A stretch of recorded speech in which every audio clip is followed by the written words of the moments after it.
আসসালামু আলাইকুম প্রিয় শিক্ষার্থী ভাই বোনেরা, তোমাদের সকলকে স্বাগতম জানাচ্ছি HTML এর প্লেলিস্টের দ্বিতীয় ভিডিওতে। প্রিয় শিক্ষার্থী ভাই বোনেরা, আমরা প্রথম ভিডিওতে যতটুকু আলোচনা করতে চেয়েছিলাম ততটুকু করতে পারি নাই, কিছুটা অংশ বাদ পড়ে গিয়েছিল। আজকে আমরা শুরুতে বাদ পড়া অংশটুকু নিয়ে কথা বলবো, তারপরে আমরা দ্বিতীয় লেকচারে প্রবেশ করব। অর্থাৎ আজকের ভিডিওতে আমরা গত ভিডিওর একটা অংশ, যে অংশ বাদ পড়েছিল সেটা নিয়ে শুরুতে কথা বলতেছি, তারপরে আজকের মূল টপিক আলোচনা করব একটু পর থেকে। ওকে, তো প্রিয় শিক্ষার্থী ভাই বোনেরা, দেখো গত ভিডিওতে আমরা এই টেবিলটার HTML কোড কীভাবে লিখতে হয় সেটা তোমাদেরকে দেখিয়ে দিয়েছিলাম, কিন্তু একটা বিষয় দেখানোর বাকি, সেটা হচ্ছে একটা টেবিলের উপরে একটা হেডিং আকারে কোনো কিছু থাকলে সেটাকে কিভাবে HTML ট্যাগের মাধ্যমে লিখতে হয়। এজন্য সব কিছুই আগের মতো থাকবে, শুধুমাত্র এই যে হেডিংটা, এটার জন্য একটু ভিন্ন ট্যাগ লিখতে হবে। সেটা কি, দেখো এটা যেহেতু হেডিং আকারে আছে, মানে ক্যাপশন আকারে আছে, শিরোনাম আকারে আছে, এর জন্য শুরুতে আমরা বেসিক ট্যাগগুলো লেখার পরে বডিটাকে ওপেন করার পরে শুরুতে আমরা টেবিল ট্যাগ ওপেন করব না। সবসময় আমরা টেবিল ট্যাগটাকে ওপেন করি, কিন্তু আমরা টেবিল ট্যাগ ওপেন করার আগে, টেবিলটাকে ওপেন করার আগে আমরা ক্যাপশন নামে একটা ট্যাগ ওপেন করব, CAP মানে ক্যাপশন। ওকে, দেখো এই যে ক্যাপশনটা, এটা শুধুমাত্র হেডিং আকারে নয়, এটার নিচে কিন্তু আন্ডারলাইন করা একটা দাগ আছে, ঠিক আছে? এই দাগটাও কিন্তু এই হেডিংয়ের সাথে সম্পৃক্ত। এজন্য আমাদের কি করতে হবে, ক্যাপশন লেখার পরে আমরা যে আন্ডারলাইনের একটা ট্যাগ শিখছি, আন্ডারলাইন করতে গেলে একটা ট্যাগের ব্যবহার করতে হয়, সেটা হচ্ছে ইউ, ঠিক আছে? এই ট্যাগের মাধ্যমে আন্ডারলাইন করতে হয়। ওকে, এজন্য আমরা এই ক্যাপশনটাকে লেখার জন্য ক্যাপশন লিখবো, মানে ক্যাপশন ট্যাগটা লিখবো, তারপরে এই আন্ডারলাইন নামক একটা ট্যাগকে আমরা ওপেন করব। ওকে, তারপরে আমরা স্টুডেন্ট নেম, এই যেটার নামটা লিখে দিব। এরপরে আমরা প্রথমে আন্ডারলাইন ট্যাগটাকে ক্লোজ করব, তারপরে ক্যাপশন ট্যাগটাকে ক্লোজ করে দিব। এতে করে কি হবে, আমাদের এই টাইটেলটা এখানে সুন্দর করে বসে যাবে এবং সেটা আন্ডারলাইন আকারে প্রদর্শিত হবে।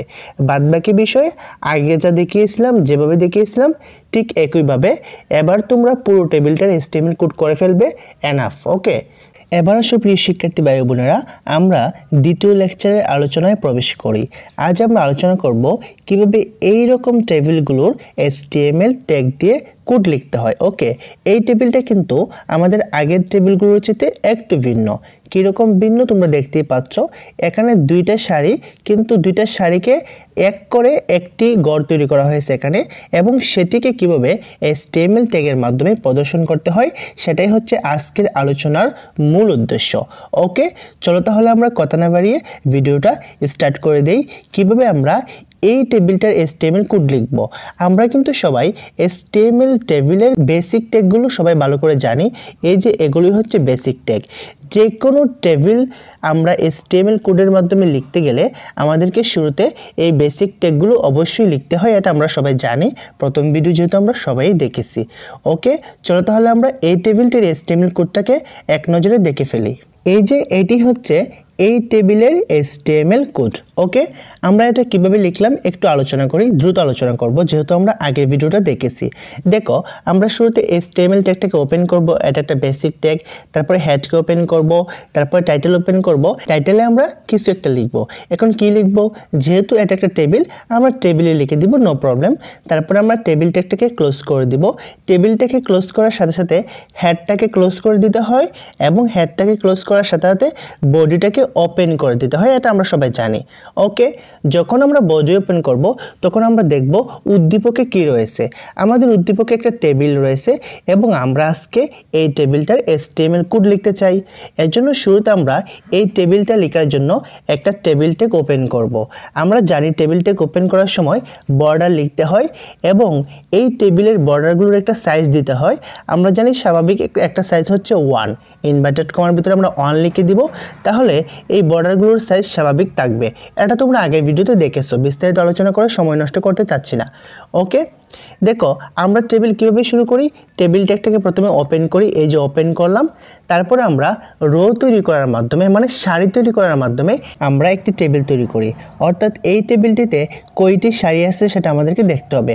আমরা দেখতে পাচ্ছি এই টেবিলে 3টা সারি আছে, এবং আমরা একটি একটি করে সারি তৈরি করার মাধ্যমে সম্পূর্ণ টেবিলটাকেই তৈরি করে ফেলবো HTML ট্যাগের মাধ্যমে। ওকে, শুরুতে আমরা প্রথম সারিটাকে তৈরি করব। এজন্য আমরা TR নামক একটি ট্যাগ ওপেন করলাম। আমরা সবাই জানি সারি তৈরি করতে TR মানে টেবিল রো, এই ট্যাগটিকে ওপেন করতে হয়। এখন প্রথম সারিতে কি আছে আমরা দেখতে পাচ্ছি, প্রথম সারিতে দুইটা হেডিং আছে, একটা হচ্ছে রুল আর একটা হচ্ছে জিপিএ, ঠিক আছে, জিপিএ। ওকে, এখন দেখো রুল এবং জিপিএ এই দুইটা কিন্তু এই টেবিলের শিরোনাম অর্থাৎ হেডিং। এজন্য আমরা টিএস ট্যাগটাকে ওপেন করলাম, রুল লিখলাম, টিএস ক্লোজ, আবার টিএস ওপেন করলাম, জিপিএ লিখলাম, টিএস ক্লোজ। তারপরে আমরা প্রথম সারিটাকে ক্লোজ করে দেওয়ার জন্য এই যে টিআর লিখে একটা ফরওয়ার্ড স্ল্যাশ দিলাম এবং টিআরটাকে আমরা ক্লোজ করে দিলাম। দেন আমরা দ্বিতীয় সারিটাকে তৈরি করব। ওকে, এজন্য টিআরকে আমরা ওপেন করলাম। এখন দ্বিতীয় সারিতে কি রয়েছে 501, এটা হচ্ছে একটা তত্ত্ব, এজন্য আমরা টিডি ট্যাগটাকে ওপেন করলাম, 501 লিখলাম এবং টিডিকে ক্লোজ করে দিলাম। আমাদের দ্বিতীয় সারি কিন্তু শেষ নয়, এরপর আমরা এখানে আসব। এখানে এসে দেখি সম্পূর্ণ একটি গড় দুইটা সারি দখল করে বসে আছে, অর্থাৎ এই যে তত্ত্বটা এটা দুইটা রো এর জায়গা দখল করে বসে আছে। ওকে, এজন্য আমরা কি করব, টিডি লিখব। কেন টিডি? এই যে 5 পয়েন্ট জিপিএ যে 5 পয়েন্ট এটা কিন্তু একটা তত্ত্ব, এজন্য টিডি লিখলাম। কিন্তু এই গড়টার একটা বৈশিষ্ট্য আছে, অন্য গড়ের মতো নয়, কারণ এই যে গড়টা এটা দুইটা সারিকে দখল করে বসে আছে। তোমরা যখন দেখবা কোনো একটি টেবিলে একটি গড় দুইটা বা তিনটা বা চারটা বা অনেকগুলো সারিকে দখল করে বসে আছে, তখন তোমরা কি করবা, তখন তোমরা সুন্দর করে টিডি লিখবা। যদি ওইটা তত্ত্ব হয় তাহলে টিডি লিখবা, আর যদি ওইটা হেডিং হয় তাহলে টিএস লিখবা। সেটা হচ্ছে তত্ত্ব বা হেডিংয়ের উপরে নির্ভর করবে সেটা কি ডাটা নাকি হেডিং। যেহেতু এটা ডাটা আমরা টিডি লিখলাম, যদি এটা হেডিং হতো তাহলে আমরা টিএস লিখতাম। সেটা আসলে মূল বিষয় না, মূল বিষয় হচ্ছে তোমরা দেখবা ওই তত্ত্ব বা ওই হেডিংটা কয়টা রোকে মানে কয়টা সারিকে দখল করে বসে আছে। আমরা দেখতে পাচ্ছি এই যে এই সারিটা এবং এই সারিটা, এই দুইটা সারিকে দখল করে বসে আছে। এর জন্য তোমরা টিডি লেখার পরে রোজ পেন লিখবা। ওকে, তারপরে ইনভার্টেড কমার ভিতরে তুমি ওই সংখ্যাটা দেবা যতটা রোকে দখল করে বসে আছে ওই ঘরটা। এই ঘরটা কিন্তু দুইটা সারিকে দখল করে বসে আছে, এর জন্য আমি 2 লিখবো, ঠিক আছে। তারপরে আমরা কি করব, অ্যাঙ্গেল ব্রেকেটটা দিয়ে দিব, এরপরে এখানকার ততটা লিখে দিব এবং টিডিটাকে ক্লোজ করে দিব। দেখো একটু আগে যে 501 তত্ত্ব ছিল এটা দ্বিতীয় সারিতে ছিল, আমরা টিডি লিখছি, 501 লিখছি, ক্লোজ করে দিছি। এখানে শুধুমাত্র রোজ পেন লিখে দুইটা ইনভার্টেড কমার ভিতরে 2 লিখছি, জাস্ট এতটুকু এক্সট্রা, কারণ এই গড়টার সাথে এই গড়টার পার্থক্য হইল এটাও তত্ত্ব এটাও তত্ত্ব, কিন্তু এই যে এই গড়টা দুইটা রোকে এক্সট্রা মানে দুইটা রোকে সে দখল করে বসে আছে, যেটা এই গড়টা করে নাই। এজন্য এই গড়ের সাথে এই গড়ের এতটুকুই পার্থক্য, এখানে টিডি আছে এখানে টিডি আছে, এখানে তত্ত্ব এখানে তত্ত্ব, এখানে টিডি ক্লোজ এখানে টিডি ক্লোজ। কিন্তু এই যে এইটা যেহেতু দুইটা গড়কে মানে দুইটা রোকে দখল করে বসে আছে, এজন্য আমরা রোজ লিখছি, রোজ পেন, তারপর 2 লিখে ফেলছি। ওকে, তার মানে আমাদের এতটুকু কাজ শেষ, ঠিক আছে, এতটুকু কাজ শেষ। এরপর আমরা টিআরকে ক্লোজ করে দিলাম। ওকে, এরপর আমরা তৃতীয় সারিটাকে তৈরি করব, আবার টিআর ওপেন করব। তৃতীয় সারিতে কি আছে 502 একটা রুল আছে, এজন্য আমরা টিডি ওপেন করব, 502 লিখবো এবং টিডি ক্লোজ করে দিব। এরপরে দেখো এখানে কিন্তু আর যাওয়া লাগবে না, কারণ সম্পূর্ণ কাজটা কিন্তু আগের সারিতে আমরা করে ফেলছি, অতএব আমাদের টেবিল এখানেই শেষ। যেহেতু আমাদের টেবিল শেষ, আমরা কি করব, এই যে আমরা এই সারিটাকে কিন্তু ক্লোজ করব। আগে এই সারিটাকে ওপেন করছি, এই সারির কাজ শেষ, অতএব আমরা এই সারিটাকে ক্লোজ করে দিব। যেহেতু সারির কাজ শেষ তার মানে আমাদের এই সম্পূর্ণ টেবিলটির কাজ শেষ। যখনই আমাদের টেবিলের কাজটি সম্পূর্ণ কমপ্লিট হয়ে যাবে আমরা টেবিল ট্যাগটাকে ক্লোজ করে দিব। এই যে এখানে ওপেন করছিলাম, এবার আমরা ক্লোজ করে দিচ্ছি। ওকে, যখন সম্পূর্ণ উদ্দীপকের কাজ শেষ, এই যে আমাদের উদ্দীপকটাই তো টেবিল, আমাদের টেবিলের কাজ শেষ, আমরা বডিটাকে ক্লোজ করে দিব। উদ্দীপক শেষ হওয়া মানে বডিটাকে ক্লোজ করে দেওয়া, আর যখন বডি ক্লোজ তখন HTML ক্লোজ। ওকে, আজকের মূল আলোচ্য বিষয় হচ্ছে এইরকম যখন দুইটা তিনটা সারিকে কোনো একটা গড় দখল করে বসে থাকবে তখন আমরা রোজ পেনের ব্যবহার করব, এটাই হচ্ছে মূল আলোচ্য বিষয়। এবার তোমাদেরকে দেখাবো কিভাবে দুই তিনটা কলামের গড় যদি দখল করে বসে থাকে তখন আমরা কোন ট্যাগ ব্যবহার করব। চলো আমরা এরকম একটি প্রবলেমের সলিউশন দেখে নেই। প্রিয় শিক্ষার্থী ভাই বোনেরা, এই যে একটি টেবিল দেখো, এই টেবিলটাতে দুইটা কলামকে দখল করে বসে আছে একটি গড়। কীরকম, এই যে আমরা জানি কলাম হচ্ছে কোনগুলো, একটু দেখাই, এখানে একে দেখাই, ঠিক আছে। এই যে এখন যেগুলো লিখতেছি এগুলো হচ্ছে সারি, আর এই যে এগুলো হচ্ছে কলাম, তোমরা সবাই অবশ্যই চিনো। এখন দেখো এই যে রেজাল্ট নামক ঘরটা, এটা কিন্তু দুইটা কলামের জায়গায় দখল করে বসে আছে। কারণ এই যে এটা হচ্ছে একটা কলাম, এটা হচ্ছে একটা কলাম, ঠিক আছে।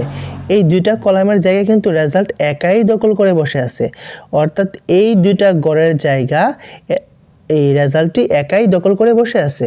এখন এই যে রেজাল্ট, এই তথ্যটা বা এই হেডিংটা, এটা কিন্তু দুইটা কলামের জায়গায় দখল করে বসে আছে। কিন্তু এখানে যে তোমার 5 পয়েন্ট, এটা দুইটা কলাম নয়, দুইটা সারির জায়গায় দখল করে বসেছিল।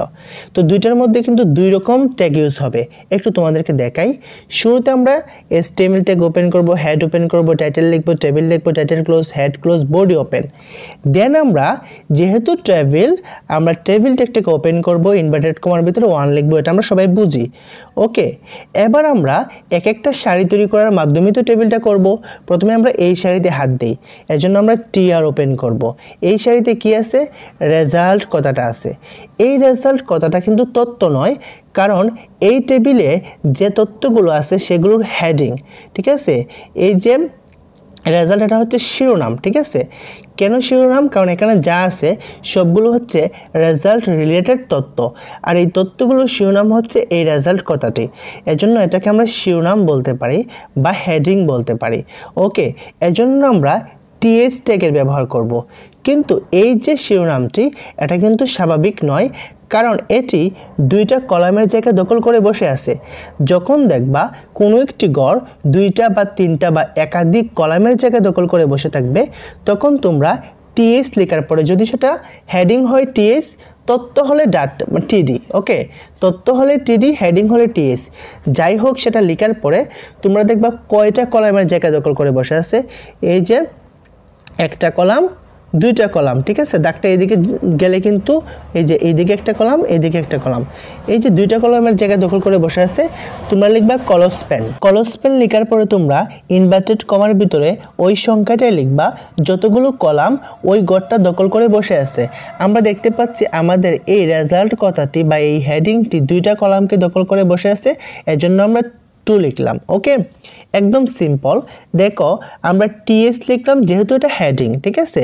আমরা কিন্তু TH লিখে, এই যে TH লিখে কিন্তু অ্যাঙ্গেল ব্রেকেট দিয়ে দিতে পারতাম, যেহেতু ঘরটা আসলে দুইটা কলামকে দখল করছে, এজন্য কলস পেন লিখলাম, সমান সমান দিলাম, ইনভার্টেড কমার ভিতরে লিখে দিলাম যে এই ঘরটা দুইটা কলামের জায়গায় দখল করেছে। সিম্পল একটা বিষয়, ঠিক আছে।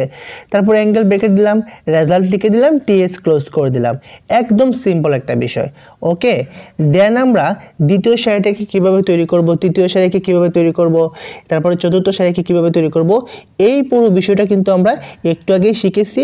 অতএব এগুলো নিয়ে আমরা আপাতত আলোচনা করতে চাচ্ছি না। আমরা শুধুমাত্র তোমাদেরকে এখানে এটাই দেখাতে চাচ্ছি যে কলামগুলোকে এক করে যখন কোনো একটি ঘর তৈরি করা হয়, সেটাকে কিভাবে ট্যাগের মাধ্যমে লিখতে হয়। আর বাদবাকি এতটুকুর কাজ কিন্তু আগের মতোই, তোমরা একটু লক্ষ্য করে দেখে নাও। Thanks for watching this video. প্রিয় শিক্ষার্থী ভাই বোনেরা, সামনে আমার পরীক্ষা, অতএব একটা ভিডিওতে সুন্দর করে কিভাবে কথা বলতে হয়, সাজিয়ে গুছিয়ে কথা বলতে হয়, ওই দিকে আপাতত মনোযোগ দিচ্ছি না। জাস্ট এখন আমি কোয়ান্টিটির দিকে মনোযোগ দিচ্ছি, জাস্ট তোমাদেরকে ভিডিও দেওয়ার চেষ্টা করতেছি। এখন সুন্দর করে কথা বলতে পারতেছি না বা গুছিয়ে বলতে পারতেছি না, একটু বুঝে নিবা। Thanks for watching this video.